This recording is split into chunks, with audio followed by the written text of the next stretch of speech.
Rowa, a game animator. Watching LoL or Overwatch, ever thought, wow, that animation is so snappy? Today we'll use that distinctive squash and stretch exaggeration to make a snappy clip. Before we dive in, this was done with a 3ds Max plugin called BipedPlus. If you want more on this tool, I recommend the previous video up in the top right. So let's see how it was made. Take a look at the process. To enable BipedPlus in 3ds Max, check the site link in the description.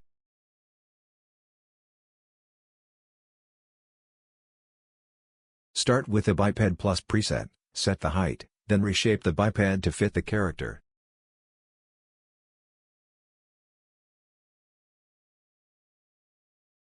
Fitting the biped isn't that different from a normal setup. One of BipedPlus's biggest strengths, it defaults to FK, but you can use it to place things. For example, I start the usual way, just the basic pose or the big silhouette.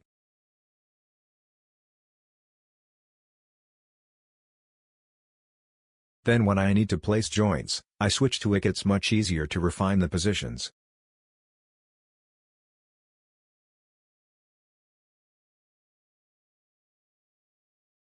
Knees and ankles in FK mean moving the parent bone to place the foot. With IK, you can set joint positions precisely.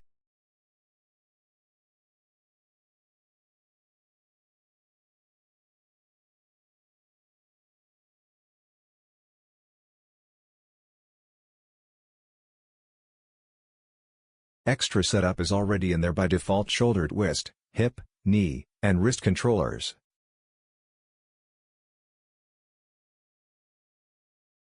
Plus all the controllers that make squash and stretch possible, they're all in the preset at once.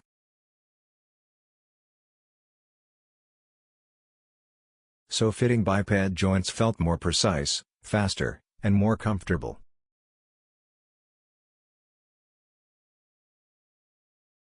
Once the skeleton is fitted, it's time to skin. You can use the 3ds Max skin tool. But I'll skin with SkinLayer Studio, which hooks up with BipedPlus. SkinLayer Studio, simply put, you send the model to an external app and skin there.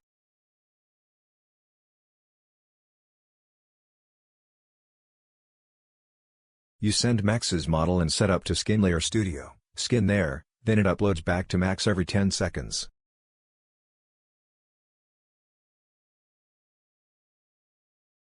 I quickly checked how the skin landed, then sent SkinLayer Studio back to 3ds Max.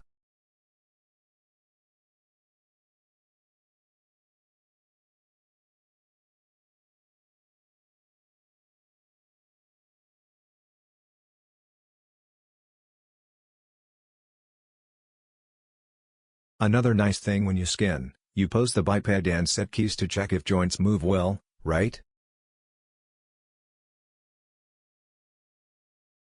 And those keys can come straight into SkinLayer Studio. Send the model with those motion keys on, and you can skin while watching tears and thin spots.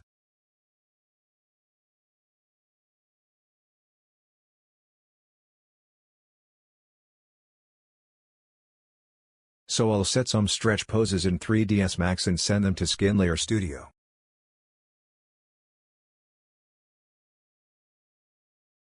Even this simple animation, sent back to 3ds Max, comes in like this.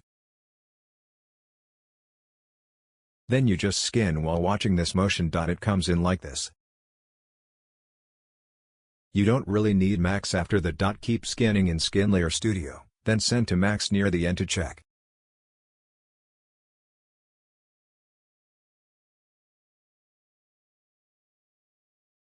That's how I check it. You might ask, it's the same mesh, so why skin in SkinLayer Studio? It's called SkinLayer Studio because the skinning method itself comes from Maya, apparently. Simply put, you skin each joint separately, then stack layers on top.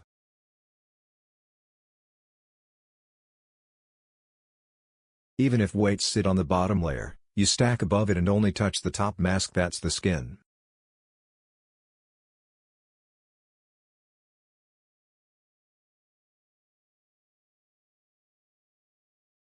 So whatever is on top doesn't care if other regions bleed and the top layer wins anyway.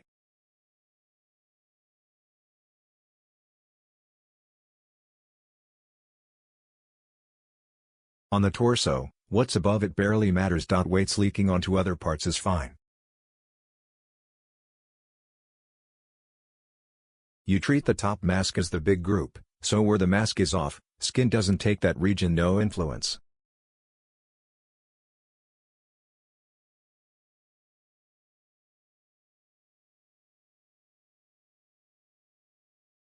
Arms in the gaps? Ignore them. Block in the torso big, then blend with the arm layer later.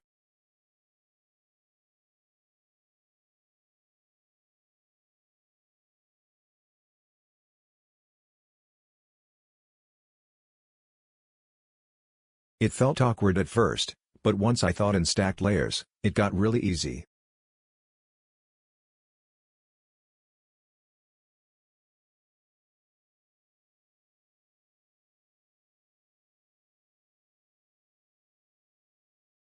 Bring that partly skinned mesh from SkinLayer Studio back into 3ds Max, and you can see it applied well.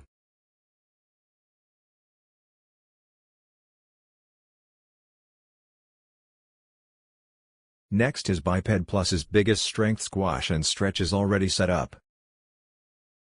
I grab the controllers, add squash and stretch keys, and refine the weights where it stretches. Let's go. All these controllers can be mirror copied, of course. Flip the joints left-right like a biped pose.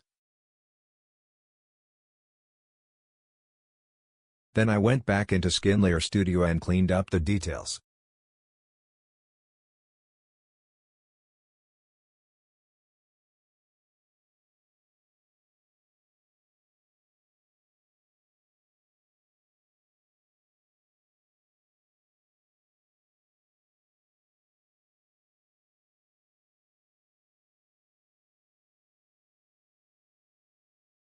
I'll pose the biped like this, send the squash and stretch pose to SkinLayer Studio, and refine.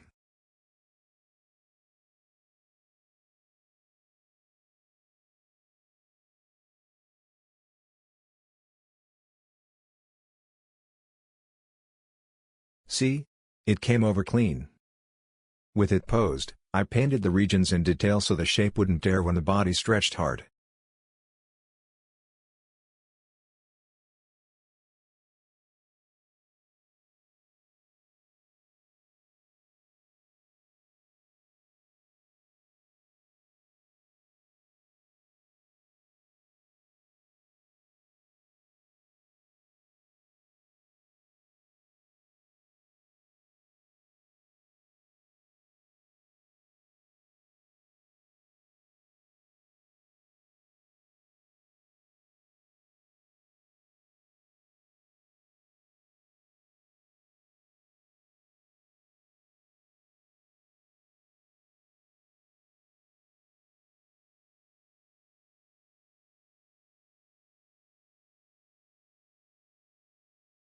Once skinning is done, you key the same way. Hide all the controllers, then set keys in 3ds Max first.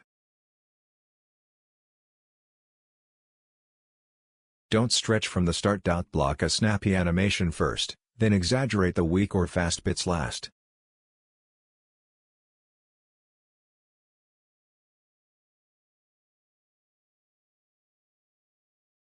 The joints don't bend easily on this mesh, so I used microcontrollers to build curves and raise the final quality.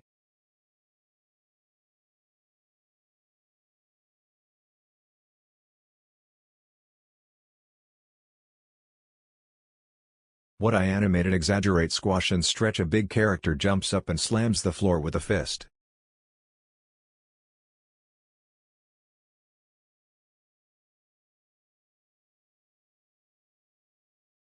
On the jump and the slam, I stretched the pose to get the juicy feel biped alone couldn't do.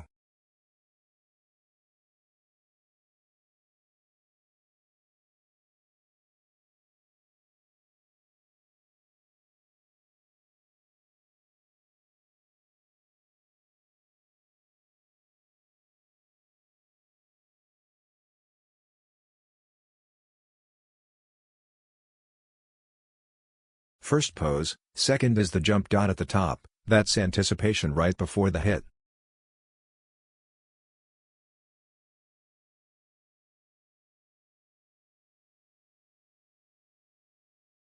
A bit gorilla, a bit Hulk. I wind the arm back in the air, then punch it straight forward.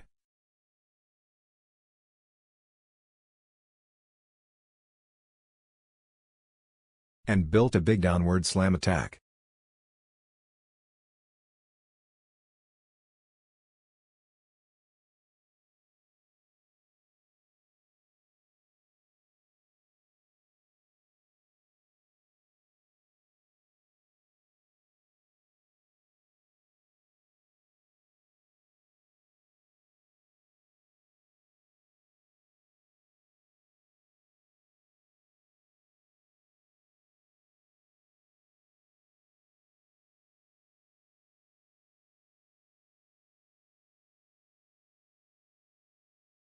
Looking pretty good, right?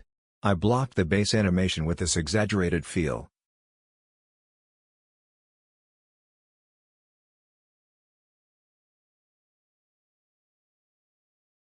Then I pushed the details, the parts that needed more exaggeration, with BipedPlus.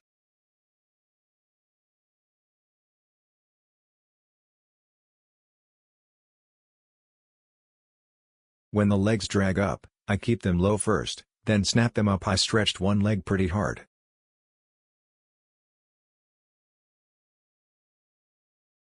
The other side doesn't just rise straight out, I stretched between the joints so it follows on a curve.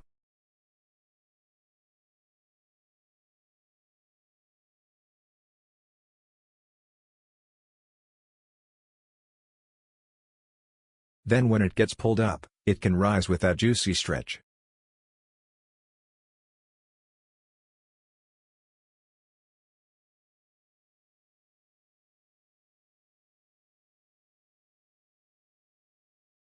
Next, the slam. The body stays in the air, legs land first, I stretch the body, then yank the whole thing down.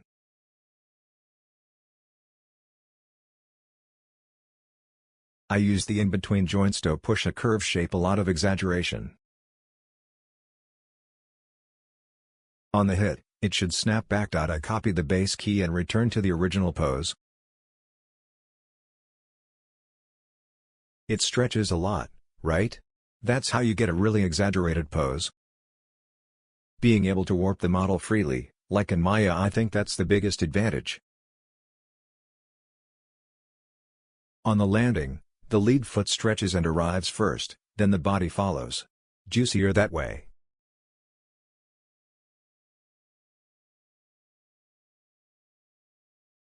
This all happens in a frame or two, so in gameplay it barely shows.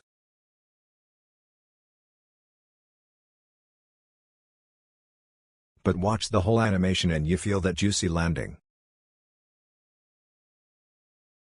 That 1 or 2 frame shape changes the real core of snappy animation.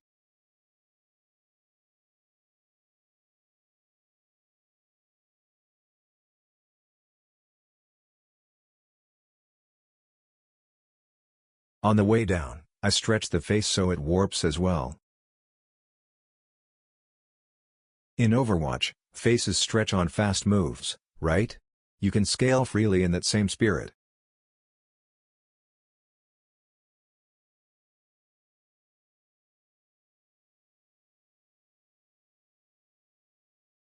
On the way up, the arm isn't just joints, I stretched it into a curve and warped the shape.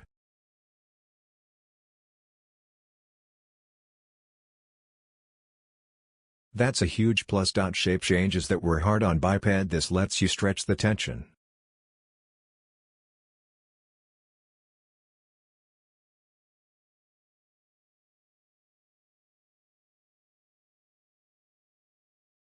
You can get that Disney animation kind of feel.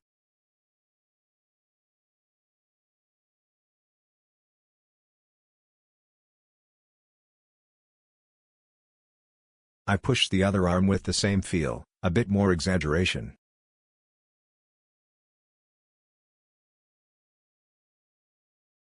But you have to use this carefully. Don't think of it as just it scales or it stretches.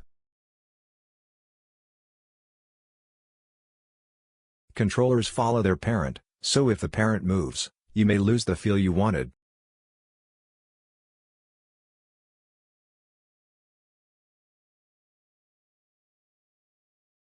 No, when squash and stretch actually happens. It's not stretching an arm like Blitzcrank in LoL.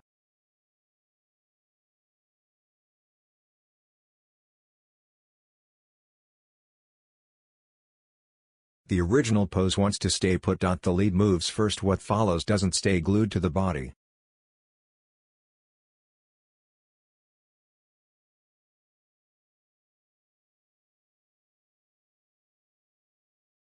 It hangs a bit, then snaps over fast. The shape changes as it follows a little late. That's the idea.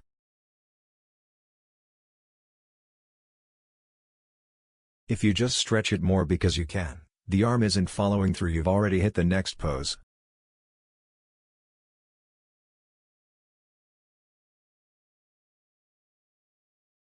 Do you squash and stretch well? I'd treat it as follow-through, basically.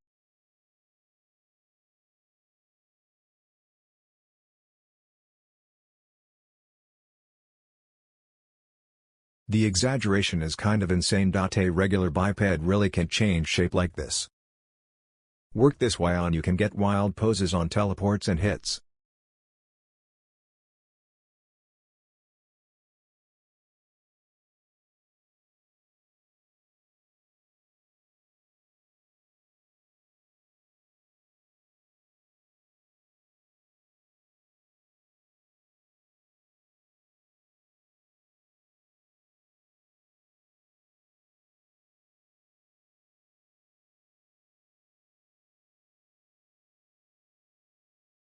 So you can end up with a result like this. What do you think?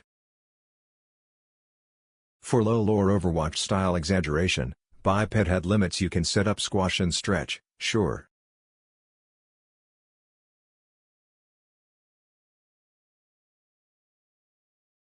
Plenty of people do that. Worked out. This just saves you repeating it on every character.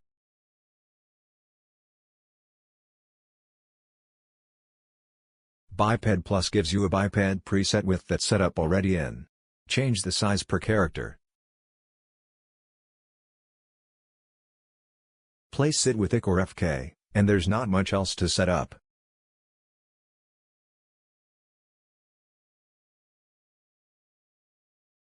After that, I blocked the base animation, and used the extra controllers for details. I couldn't hit the exaggeration.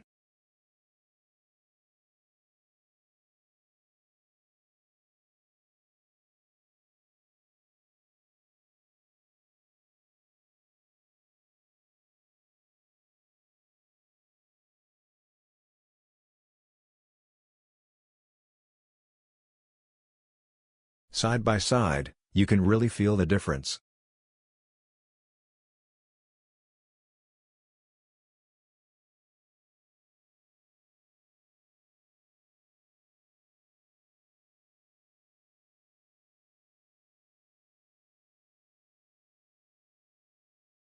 That's a snappy clip for today. Drop questions in the comments. I'll check and explain in more detail.